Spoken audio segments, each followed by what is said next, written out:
제목은 소명 따라가는 삶입니다. 아무리 생각을 해봐도 신앙생활은 소명을 따라 살아야, 신앙이 아니더라도 인생은 소명을 따라 살아야 그 가치가 있고 삶이 견고해진다고 확신에 확신을 거듭합니다. 왜냐하면 소명은 정체성하고 관련이 있습니다. 이 정체성이 뭐냐? 두 가지로 이해하시면 됩니다.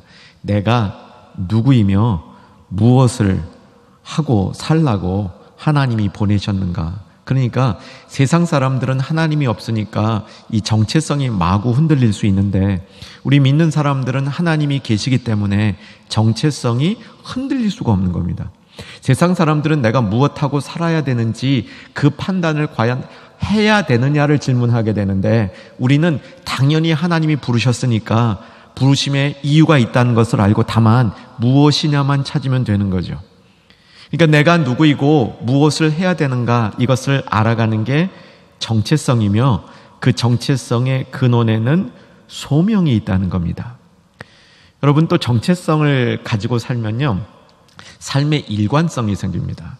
요즘은 그냥 일관성을 그 영어 단어의 integrity, 그래서 그냥 integrity라는 말이 일관성 이상을 의미하는데 그냥 영어로들 많이 쓰는 것 같아요. 이제 한국에서도 integrity 그러면 이 삶이 일관성이 있을 뿐만 아니라 조화를 잘 이루고 있는 겁니다. 균형감이 있는 겁니다. 그러니까 우리가 소명을 찾으면 내가 무엇을 하고 살아야만 하는가, 그것만 배우는 게 아니고 내가 그 일을 하는 것이 진짜 행복한 일이 되는 겁니다. 그 얼마나 좋아요, 그렇죠? 내가 행복한 일을 열심히 하고 사는 것 좋잖아요.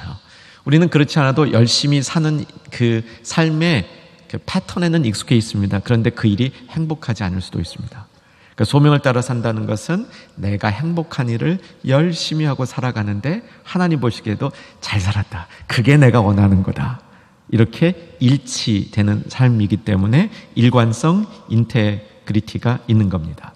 자, 성경적으로 보면 소명은 크게 두 가지로 나눌 수 있는데, 하나는 우리를 어둠에서 기이한 빛으로 불러주신 소명, 구원해 주신 소명입니다. 우리가 어둠 가운데 살다가 베드로 전서에 보면 기이한 빛으로 불러주셨다 이렇게 됐으니까 우리의 소명은 구원인데, 그것을 성경적으로 표현하면 어둠에서 불러내어서 기이한 빛으로 인도해 주셨다 그러죠. 여러분, 그 소명 받으셨습니까? 네, 구원 받으셨습니까? 그 얘기예요. 구원 받으셨습니까? 얘기를 소명 받으셨습니까? 그러면 구원에 해당하는 이 어둠에서 빛으로 인도받은 소명에 우리가 반응하는 것은 주의 이름을 부르는 겁니다. 주님이 나를 불러주셨으니까 내가 주의 이름을 부르는 겁니다. 그래서 누구든지 주의 이름을 부르는 자는 구원을 얻으리로다. 사도행전 2장 성령 강림 사건 때 있었던 거죠. 입술로만 주의 이름 부르는 게 아니라 내 심령으로, 인격으로 주의 이름을 부르는 것은 주님과 연합되어져 있다, 그겁니다.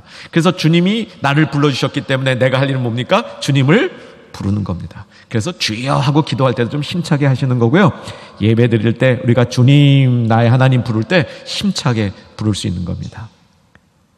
자, 소명의 두 번째는 뭐냐면, 나를 어둠에서 불러내신 다음에는 주님의 특별한 사역을 위해서 부르시죠. 그러니까 내가 무슨 일을 할 거냐입니다.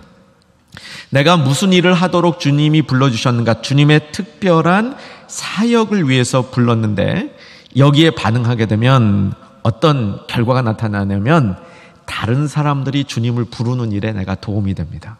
그러니까 우리가 소명을 가진 사역은 다 주의 일이 되는 거죠. 내가 그 일을 함으로 다른 사람들이 주님의 이름을 부르는 일을 도와주는 겁니다. 이 소명도 받으셨습니까? 소명 잘 감당하시기를 주의 이름으로 축원합니다. 오늘 본문을 보게 되면 바울이 소명받은 이야기를 쓰고 있는 겁니다. 금요 집회 때 말씀드린 내용들을 요약하면 본문이 굉장히 복잡합니다. 이게 1절부터 4절까지가 한 문장인데 이걸 이렇게 분해해내는 것이 쉬운 일은 아닙니다. 물론 학자들 사이에 분해한 결과도 조금 다르긴 한데, 이제 제 결론을 금요 집회 때 말씀드렸는데, 바울의 부르심의 가장 중요한 부분, 무엇을 위하여 바울이 부르심을 받았는가?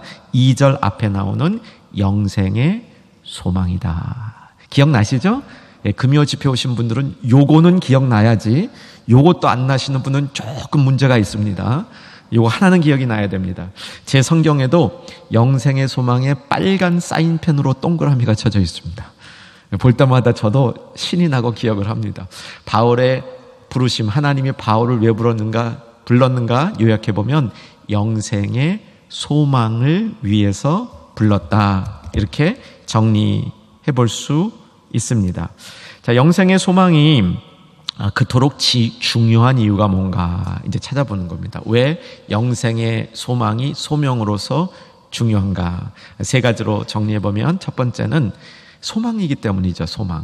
소망 그러면 이렇게 정리해 두시면 유익합니다. 소망은 미래일 겁니다. 지금 현재 게 아니에요. 미래일 거예요. 미래인데 현재 안에 영향을 주는 겁니다.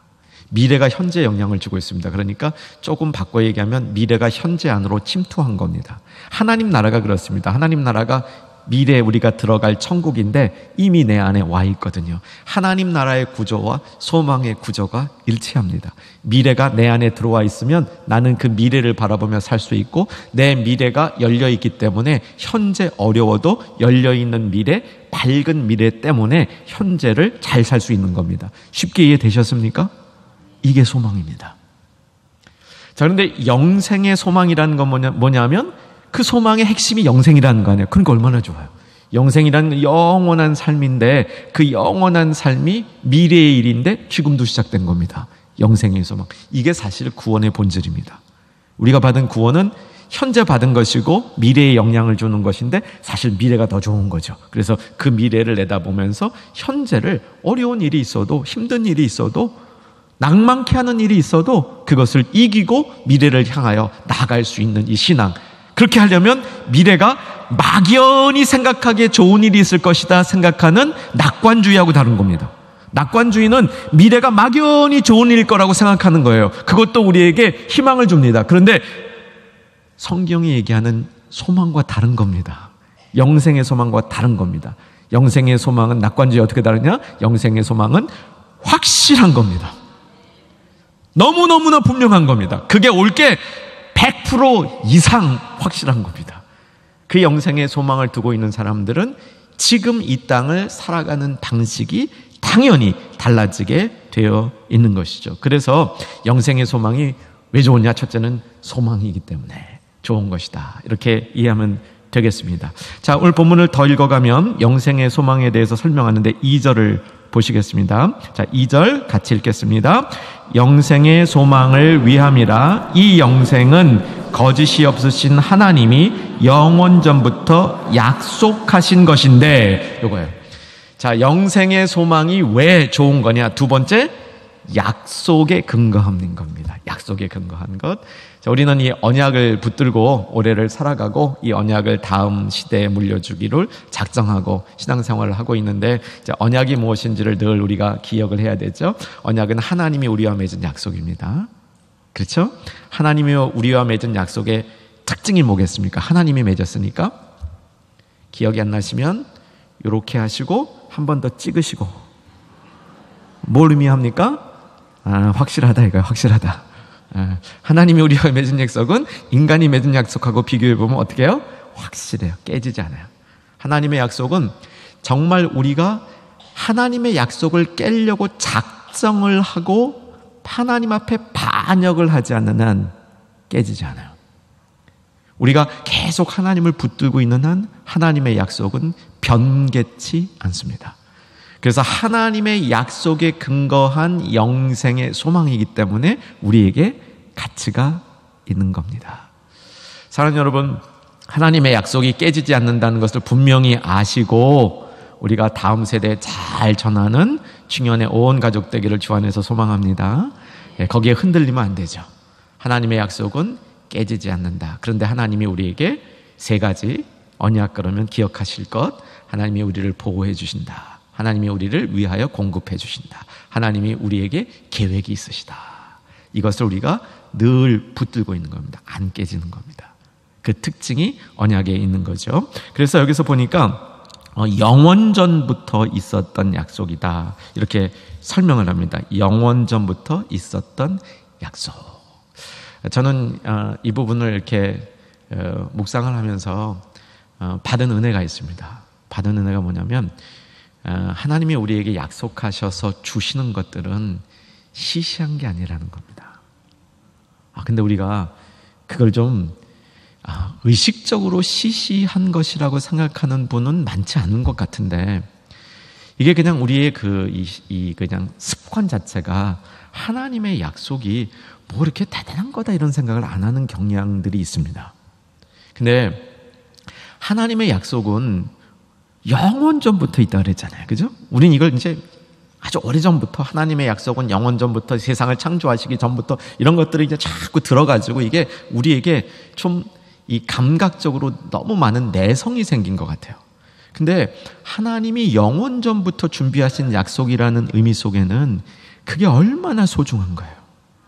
여러분, 누구에게 선물 줄 때 얼마나 준비하고 주세요? 누구에게 한번 좀 그냥 이 마음을 열고 생각해 보세요. 누군가에게 선물을 줄 때 얼마나 준비하고 주세요? 보통 사람들은 뭐 하루 이틀, 뭐 일주일, 조금 굉장히 중요한 사람이다 그러면 좀 이렇게 여러분 혹시 자녀 시집장가 보내기 위해서 혼숙감 같은 거 한 1년 전부터 준비하세요? 뭐 그런 거 같은 거 1년, 2년 하는 거잖아요. 그렇죠? 근데 이게 그런 기분으로 하나님이 만세 전부터 준비했다. 이거 은혜되지 않아요? 하나님이 만세 전부터 준비한 건, 그게 만세 전부터 하나님이 그걸 대충 준비하셨겠어요? 얼마나 소중하게 그걸 준비하고 또 하시고 생각해보고 또 해보고, 요걸 어떻게 줘야 좋은가, 무엇을 줘야 좋은가, 얼마나 더 얹어주면 좋을까. 하나님이 이렇게 생각하시면서 준비한 거라는 거예요. 뭐가? 영생이. 하나님의 약속 가운데는 하나님의 철저한 준비가 들어있는 겁니다. 그래서 우리는 획득하는 삶보다는 받는 삶을 사는 게 지혜롭습니다. 세상은 자꾸 쟁취하는 삶을 살라고 우리에게 가르쳐줘요. 그 원리가 다 성경적으로 틀린 게 아닙니다. 우리는 열심히 일해서 자기가 수고한 대가를 받는 건데, 내가 수고한 대가를 받는 것도 주님이 주셔야 받는 겁니다. 내가 순수한 수고 때문에 받는 거 아니고요. 여러분, 곰곰 생각해 보면요,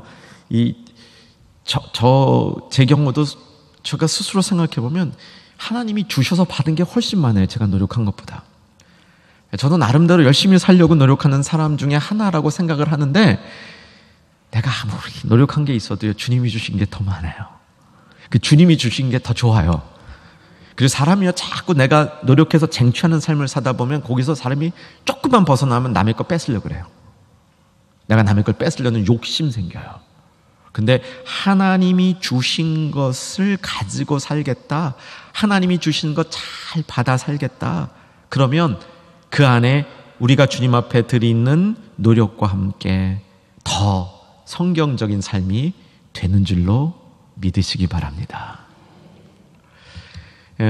제가 LA에서 목회할 때 어떤 자매님이 저한테 이제 이런 얘기를 했어요. 목사님, 사업을 하는 여자 집사님이셨는데, 목사님, 저를 위해서 기도해 주시는데 제가 너무 수고하지 않고 돈을 벌 수 있게 기도해 주세요. 저는 처음에 이게 무슨 신봉가 그랬어요. 근데 그걸 잘 제가 생각해 보니까 이분이 이렇게 막 허풀게 사는 분이 아니야. 그런데 그분 얘기는 뭐냐면, 내가 너무 아둥바둥해서 돈을 벌면 하나님 앞에 잘 못 드리겠다는 거예요. 근데 어느 날 돈이 쑥쑥 벌리잖아요. 그러면 하나님 앞에 쑥쑥 드릴 수 있겠다는 거예요. 그 마음만 가져도 얼마나 예뻐요. 그죠? 우리는 안 벌릴 때도 안 드리고, 잘 벌릴 때도 아둥바둥 드리고 그러잖아요. 근데 이 정말 잘 벌릴 때 하나님 앞에 내가 잘 드리겠다, 이 마음 갖는 것도 참 멋진 것 같아. 근데 가만 생각해 보니까 돈이 좀 잘 벌리면 하나님 앞에 드리는 마음도 잘 생길 것 같아. 여러분, 그 가르침의 핵심이 뭐가 있냐면, 우리는 내가 움켜쥐고 살고 내가 쟁취하는 삶을 살 때보다 주님이 나에게 주신 것들을 잘 감사함으로 받고 그것을 하나님 앞에서 겸손하게 누리며 사는 그때에 우리 주님이 더 기뻐하신다는 거죠. 그래서 우리는 하나님이 주시는 것을 쉽게 생각하면 안 됩니다. 그 무관심해서 안 됩니다. 하나님이 주시는 것에 대해서 우리가 열려있고 그것을 받으려 하고, 거기에 걸맞는 성실하고 주님 앞에 아름다운 삶을 사는 것, 이것이 우리에게는 더 중요한 삶의 모습이라는 거죠. 자, 정리합니다. 약속이 영생이 왜 중요하냐? 이 약속은 영원 전부터 하나님이 굉장히 오랫동안 잘 준비해온 철저히 준비한 그것을 우리에게 주셨는데 그게 뭐예요? 영생. 우리는 여기에 소망을 갖고 있다. 그래서 영생의 소망이라는 겁니다. 영생의 소망이 어떻게 나타났냐면 3절에 나타납니다. 3절에 설명이 되어 있습니다. 3절 읽겠습니다. 자기 때에 자기의 말씀을 전도로 나타내셨으니 이 전도는 우리 구주 하나님이 명하신 대로 내게 맡기신 것이라. 이게요, 이 사도 바울이 이 긴 문장을 쓸 때 쓰는 방식은 조금 우리 선조들이 논리 전개하던 방식하고 비슷해요. 이게 요즘 우리가 배우는 서양식 논리는 한 문장의 논리가 있고 또 그 논리에 맞춰서 다른 문장이 나오고 이런데 사도 바울은 한 문장을 쓴 다음에 그 중에 자기가 은혜되는 구절을 하나 턱 잡아가지고 그 구절을 그냥 또 설명해요. 그러니까 영생의 소망 얘기하고 그 다음에 이 영생의 소망이 전도로 나타났다 얘기한 다음에 전도는 또 뭐냐 이렇게 설명하는 거예요. 이게 좀 특이한 전개 방식인데 하여간 익숙해지시면 이것들을 이해하는데 좀 많은 도움이 됩니다. 지금은 우리 영생의 소망이 어떻게 우리에게 나타났는가, 때가 돼서 예수 그리스도를 통해서 그분의 전도로 나타났다 이거잖아요. 그죠? 우선 때가 됐다는 것은 이 영원 전부터 약속했던 그 약속이 이루어지는 때가 되었다 이겁니다. 우리는 때가 되어야 주님을 알 수 있습니다. 때가 되어야 알 수 있고요. 제가 축복하옵기는 그 때가 계속적으로 일어나기를 주 안에서 소망하는 겁니다. 주님의 그 깊은 깨달음을 한번 가지시고 이때 이제 주님에 대한 이제 우리의 첫 번째 깨달음이 생겼죠. 구원받는 겁니다. 그 이후에 계속적으로 주님의 깨달음이 있는데 그때가 주님이 허락하셔야 되더라고요. 근데 첫 번째 주님이 그 이루신 때를 이루기 위해서 예수님이 이 땅에 오셨어야 되는 거죠. 그래서 예수님이 이 땅에 오신 그 사역, 예수님이 십자가 지신 그 사역, 이것을 우리가 감사함으로 받는 겁니다. 여기서 중요한 부분은 영생이 어떻게 우리에게 나타나느냐, 전도로 나타났다는 겁니다. 이 전도라는 말은 복음을 우리가 전하는, 이렇게 속에 말하면 이제 밖에서 우리말로 말하는 전도, 영어로 이반젤리즘, 그게 아닙니다. 여기서 말하는 전도는 말씀의 선포입니다. 그래서 이 전도라는 말속은 말씀의 선포, 이렇게 이해하시면 됩니다. 말씀의 선포. 자, 신약 성경에서 말씀을 나타내는 헬라어가 세 가지가 있습니다. 첫 번째가 로고스, 두 번째가 레마, 세 번째가 케리그마, 이렇게 되어 있습니다. 따라 하실 수 있겠죠? 네, 가봅니다. 첫 번째 로고스, 두 번째 레마, 세 번째 케리그마. 이 레마라는 말을 이제 많이들 들으셨어요. 저도 이제 가끔 합니다. 이 레마라는 말은 쓰여 있는 말이 아니라 나에게 다가오는 말이다. 이런 의미고요. 한국에서 오래전에 레마 선교회 그래가지고 성경을 조금 이상하게 해석하는 이단들이 있었습니다. 왜냐하면 이 성경이 이렇게 쓰여진 이 성경책만 갖고는 안 되고 이게 나한테 와닿아야 된다 이런 거예요. 이게 그런 성경의 요소가 있습니다. 그런데 하나님 말씀을 잘 보면 로고스, 레마, 케리그마 중에 어떤 하나가 더 중요하다고 얘기하지 않습니다. 다 중요해요. 요걸 우리가 꼭 기억해야 됩니다. 그래서 레마의 말씀만 이건 아니에요. 레마의 말씀도 소중하고 로고스도 소중하고 케리그마도 소중한 겁니다. 자, 간단히 비교해서 정리해두면 로고스는 우리의 인격을 빚어 만드는 하나님의 말씀입니다. 하나님 말씀을 내가 자꾸 배우면 점점 그 인격이 예수님 닮아가겠죠? 그때 그 말씀이 로고스인 겁니다. 레마는 나의 어떤 순간에 나를 움직이는 말씀이에요. 이게 레마의 말씀입니다. 레마의 말씀의 대표적인 예는 누가복음 5장 게네사렛 바닷가에서 밤새 물고기 한 마리도 못 잡고 있던 베드로가 예수님이 깊은 곳에 그물을 내리라 라는 말씀을 듣고 깊은 곳에 그물을 내릴 때 뭐라고 얘기하냐면 내 상식으로는 깊은 곳에 고기가 없지만, 이건 성경에 남아있는 얘기는 아닙니다. 해석입니다. 주의 말씀을 의지하여. 그 말씀이 자기에게 내 상식적으로는 깊은 곳에 고기가 없다는 걸 알지만 주의 말씀이 나를 움직였기 때문에, 감동시켰기 때문에 내가 그물을 주의 말씀에 순종해서 그물, 순종하는 마음이 생긴 거죠. 이게 레마의 말씀이에요. 우리는 그 레마의 말씀을 고기 많이 잡았다 이렇게 보니까 뭐 보통 말씀보다 더 특이하다. 그건 아니에요. 레마의 말씀도 우리 인생, 우리의 그 신앙에 필요하고 로고스의 말씀도 필요합니다. 이제 캐리그마를 얘기해야 됩니다. 캐리그마는 선포되는 말씀입니다. 선포되는 말씀. 이건요, 또 다른 차원이 있습니다. 이 선포되는 말씀은 여러분이 듣든 안 듣든 선포되면 저는 하나님 앞에 칭찬받아요. 그러니까 여러분이 다 졸아도, 여러분이 고개를 다 돌려도 제가 하나님 말씀을 잘 선포해서 이 선포하잖아요. 저는 복 받는 거예요. 여러분이 손해보는 거예요. 이게 캐리그마의 말씀이에요. 근데 이 캐리그마의 말씀은 어떤 그 능력이 있냐면 하나님의 뜻이 전파되지 않은 곳에 침투에 들어가는 능력이 있어요. 침투에 들어가는 능력이. 이제 이 캐리그마의 말씀이 여기서 말한 대로 뭐냐면 이 영생의 소망을 줘서 어떤 사람을 확 변화시키는 그 말씀은 논리적으로 막 이렇게 따라가는 말씀, 요게 아닐 수도 있다는 겁니다. 어느 순간에 내 마음에 감동이 되는 그게 아닐 수 있다는 거예요.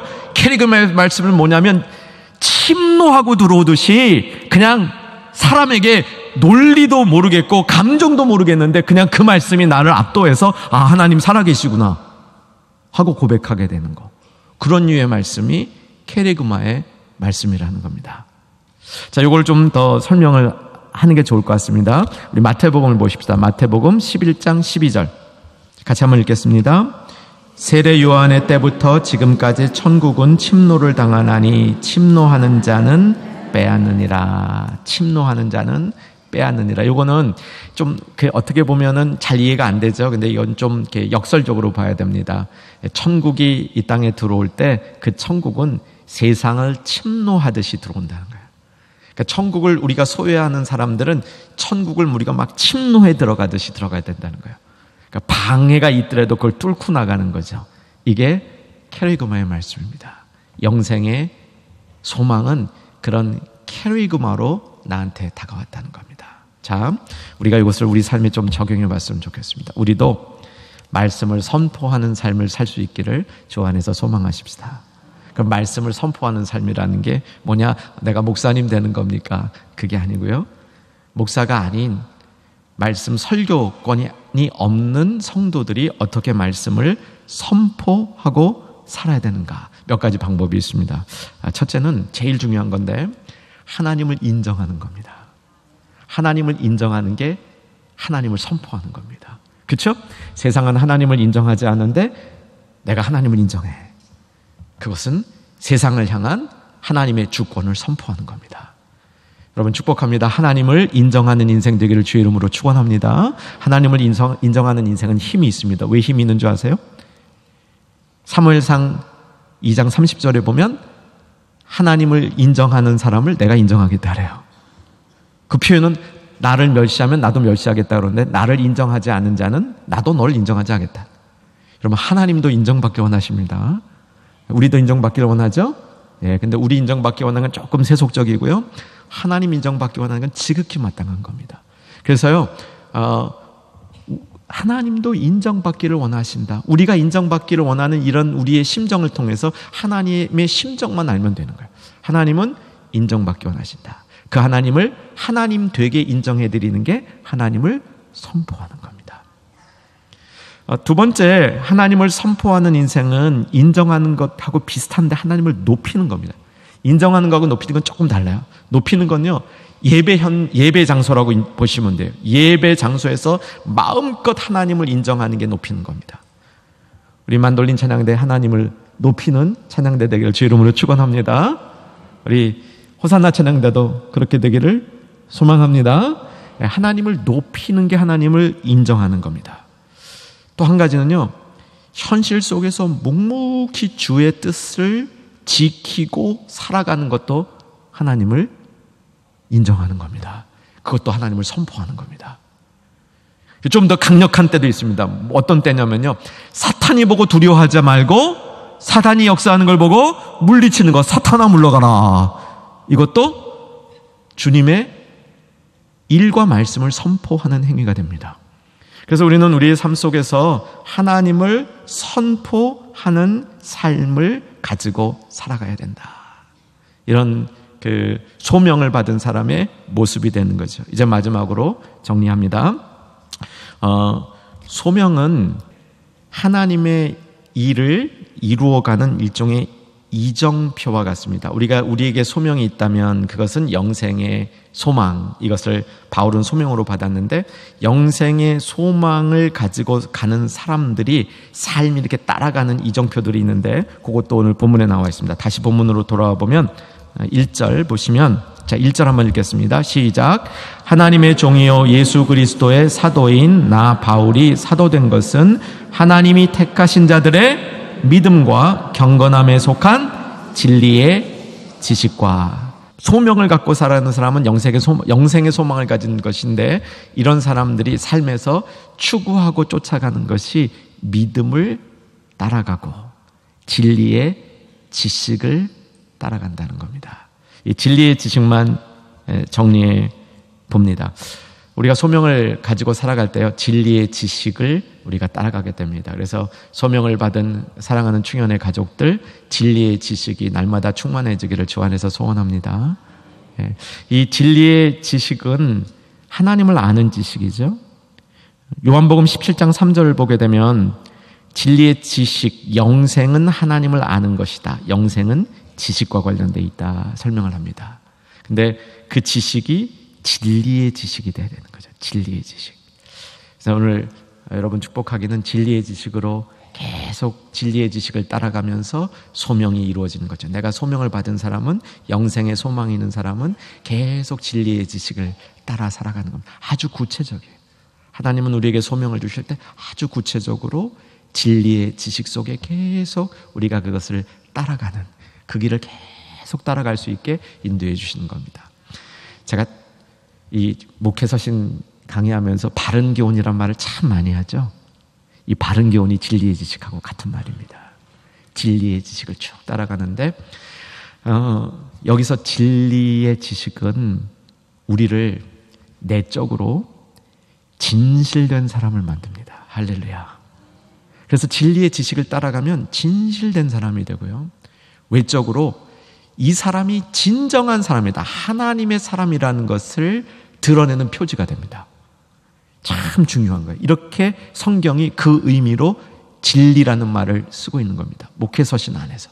그래서 진리의 지식은 계속 우리가 그걸 따라가면서 속으로, 내면에 더 진실해지고, 외적으로는 이 진짜 하나님이 보낸 사람이구나, 저 사람은 진짜 하나님의 사람이구나, 이런 것들을 다른 사람이 확인하는 표지가 된다는 겁니다.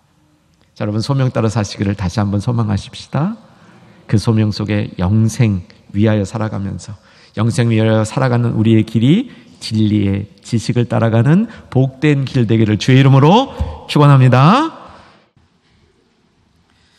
이제 다 함께 일어나셔서 찬송가 95장을 찬양하시겠습니다.